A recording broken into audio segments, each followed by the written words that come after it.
Hello guys, ഇതിന് ഞാൻ react ചെയ്തിട്ടില്ല. ഇതിന്റെ അരക്ക് താഴെയുള്ള സാമാനം കട്ട് ചെയ്ത് ഒഴിവാക്കിയിടാന്നുള്ള ഒരു ആണ് എന്നുള്ള ഒരു ഇത് കുടുംബത്ത് പറഞ്ഞിട്ടുള്ള നല്ലതായിട്ടുള്ള സ്ത്രീക്കും കൂടി ഈ രണ്ട് നായ്ക്കള് ഫസ്റ്റ് തുടങ്ങിയ ആ നായാണ്. പിന്നെ വേറൊരു രണ്ടാമത്തെ ഒരു നാടൻ നായി വന്നു. ഈ രണ്ട് നായ്ക്കളും കൂടി ബാക്കിയുള്ള ഒരു ആണുങ്ങളും പെണ്ണുങ്ങളും വില കളയാനായിട്ട് ഇപ്പൊ കേരളത്തിൽ ട്രെൻഡായിട്ട് നടക്കുന്ന കുറച്ച് സാധനങ്ങളുണ്ട്. ഒരു മൊബൈലും കുറച്ച് റീചാർജും ഉണ്ടെങ്കിൽ എന്തോ ആവാന്ന് ഈ നായ്ക്കളൊക്കെ ഒരു വിചാരം.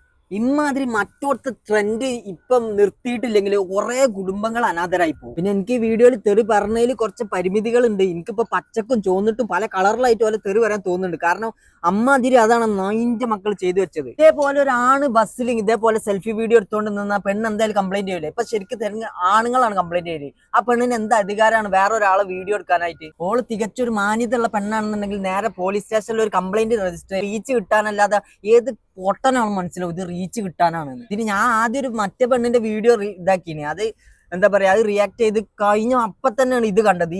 ഇതിൽ പിന്നെ കുറച്ച് മറ്റേല് ഓൾക്ക് 7 മില്യൺ വ്യൂസും കാര്യങ്ങളൊക്കെ ഉണ്ട്. പക്ഷെ ഇതില് എന്താ പറയാ, ഇവർക്ക് വ്യൂസിന്റെ മാത്രല്ല കേട്ടോ, ആ ചങ്ങായി അങ്ങോട്ട് പോയിക്കണ്. ആ ചങ്ങായിന്റെ ഭാര്യക്കും കുട്ടികൾക്കും ആര് ചെലവിന് കൊടുക്കും? എന്റെ വാപ്പ ചെലവിന് കൊടുക്കും. തെറ്റുകൾ എല്ലാവരുടെ അടുത്തും പറ്റും. തെറ്റിപ്പോ ആ ചങ്ങായി തെറ്റ് ചെയ്തെന്നുണ്ടെങ്കിലും നേരെ പോയി കംപ്ലൈന്റ് എടുക്കുക എന്നല്ലാതെ അത് വീഡിയോ എടുത്ത് ബാക്കിയുള്ള എല്ലാരും നാട്ടിച്ച് എല്ലാരെ കൊണ്ടും അയാളെ ഫാമിലി, കുടുംബം, കുട്ടികള്, അതർ, അമ്മ, അച്ഛന് എന്തൊക്കെ ആയിക്കോട്ടെ ഓരൊക്കെ മുന്നിൽ അയാൾക്ക് മുഖത്ത് നോക്കാൻ പറ്റും. കുറെ പാവപ്പെട്ട പെണ്ണുങ്ങളെ പീഡിപ്പിക്കാനും ഇതിനൊക്കെ കുറെ നായ്ക്കളുണ്ട്. ഇറ്റിങ്ങളൊന്നും പീഡിപ്പിക്കാൻ ആരുമില്ല. എന്റെ ഒരു വീഡിയോ കൊണ്ട് പോയത് അയാളെ ജീവനാണ്. അതുകൊണ്ട് നിനക്ക് എന്തായാലും ഇതിന്റെ കർമ്മ എന്ന് പറഞ്ഞ ഒരു സാധനം ഉണ്ട്. അത് എല്ലാവരുടെ ലൈഫിലുണ്ട്. നമ്മൾ എന്തൊക്കെ ചെയ്യണം അതിന്റെ ഒക്കെ വിപരീതമായിട്ട് നമ്മളെ ലൈഫിൽ നടന്നുകൊണ്ടിരിക്കും. അതുകൊണ്ട് നിനക്ക് ഇതിന് നിനക്ക് എന്തെങ്കിലും പടച്ചോന്റെ ഭാഗത്ത് നിന്ന് നിനക്ക് കിട്ടും. എല്ലാവരുടെ അടുത്തും ഇപ്പൊ വയറ് നിറച്ച് ട്രോളും അതും ഇതുമായിട്ട് കിട്ടുന്നുണ്ട്.